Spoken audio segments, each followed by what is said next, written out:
Hi guys, welcome back again to this tutorial and where we'll guide you through the simple step to change your username on Gmail account. And I will show you how to put profile picture on Gmail account. Kayo guys, willing ka bang malaman kung paano gawin? So follow me and watch this video. Ipapakita ko sa inyo ang guide kung paano mag-change ng username sa ating Gmail account. Important. You can change your name from the Gmail app. Number 1, on your computer, open Gmail. Number 2, in the top right, click Settings, see all settings. Number 3, click the account and import or account tab. Number 4, under Send Mail As, click Edit Info. Number 5, enter the name you want to show when you send messages. And number 6, at the bottom, click Save Changes. So, yan po guys ang ating ipapalo para magka-change tayo ng ating old name sa new name. So, the first step natin gagawin is itatap natin ang ating Gmail app sa ating mga screen. Pakitap lang guys. Then, tap the icon profiles in the right side. Tap the manage your Google account. Tap the personal info. Dito na yung mga basic information like surname, date of birth, and gender. Dito guys, kung nagsawa na kayo sa inyong name, pwede nyo itong palitan. Ikaw nang bahala kung anong name ang ilalagay mo kapag gusto mong magpalit ng iyong pangalan sa iyong Gmail account. So, itatap natin itong arrow sa right side. Then, pakitap ulit guys ng arrow na to sa right side. So, dito, changes to your name will be reflected across your Google account.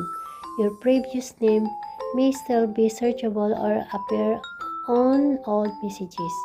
So, mag-a-appear pa rin ang ating name kahit napapalitan natin ang ating name, mag-a-appear pa rin sa old messages, sa ating lumang mga message. So, change na tayo ng ating first name.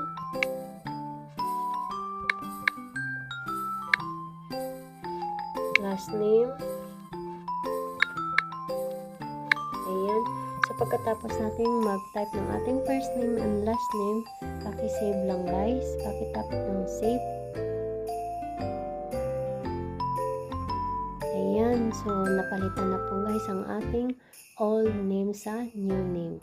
Who can say your name? So, anyone can say this information when they communicate with you or view content that you create in Google services. Ayan. So, go back tayo sa arrow na to guys, sa left side. Ayan, i-check natin kung napalitan na ba. Ayan na siya guys. Napalitan na Elias ang ating old name. So, ngayon guys, proceed tayo sa ating pangalawang topic. Kung paano maglagay ng profile picture sa ating Gmail account. Profile info in Google services. Personal info and option to manage it. You can make some of this info, like your contact details, visible to others so that they can reach you easily. You can also see a summary of your profiles. Ang inyong profile sa mga serbisyo ng Google, personal na impormasyon at mga opsyon para pamahalaan ito. Pwede mong ipakita sa iba ang ilan sa impormasyong ito, gaya ng iyong mga detalye sa pakikipag-ugnayan para madali kanyang makaugnayan. Posibleng makakita kayo ng buod ng iyong mga profile. So, itap natin ang icon profile na to guys. Then, a picture help people to recognize you and let you know when you're signed into your account. Nakakatulong ang larawan na makilala ka ng mga tao at nagbibigay din ito na malaman mo kapag naka-sign in ka sa iyong account. So, tap add profile picture. So, dito guys, may tatlong option tayo. May illustration, Google Photos, and device photos. dito sa illustration, ito yung mga picture niya. Ayan. Marami din. Nakadepende lang po sa'yo kung magustuhan mo ang mga larawang ito na ilalagay mo sa iyong Gmail account. So, subukan natin i-tap itong device photos kung anong laman. So, browse or take a photo. So, dito naman guys, magtitik ka ng photo. Kung gusto mong new photo, mag-tick ka dito ng photo. So, itong Google Photos, pakitap. So, dito naman sa Google Photos, ito yung mga nakasave na mga larawan natin, na mga picture. So, pwede tayong pumili dito. So, nakadepende pa rin sa'yo kung saan ang gusto mo. Dahil may tatlo tayong option, illustration, Google Photos, and device photos. So, ako ang napili ko is Google Photos. So, ito yung gusto kong gawing profile. So, mayroon tayong crop and rotate. Pwede mong, kung kailangan mong gamitin ang rotate, i-rotate mo. So, pagkatapos mong i-crop and rotate, paki-tap ng next. And then, it could take a day or two to see the change across all of your Google services. Then, save as profile picture. Tap ang save as profile picture, guys. Ayan, saving profile picture na tayo.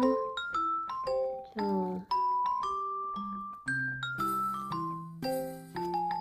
I hope na nasundan nyo ako, guys. Ayan, napalitan na po ang ating mayroon na po tayong profile picture sa ating Gmail account. So, itatap natin itong arrow na to guys sa left side. So, ayan na, mayroon na tayong picture. Mayroon na tayong picture. Profile picture. So, yan lang po guys ang paglagay ng profile picture sa ating Gmail account. So, hanggang dito na lang po guys. I hope na may natutunan kayo sa content na ito. Thanks for watching and God bless everyone.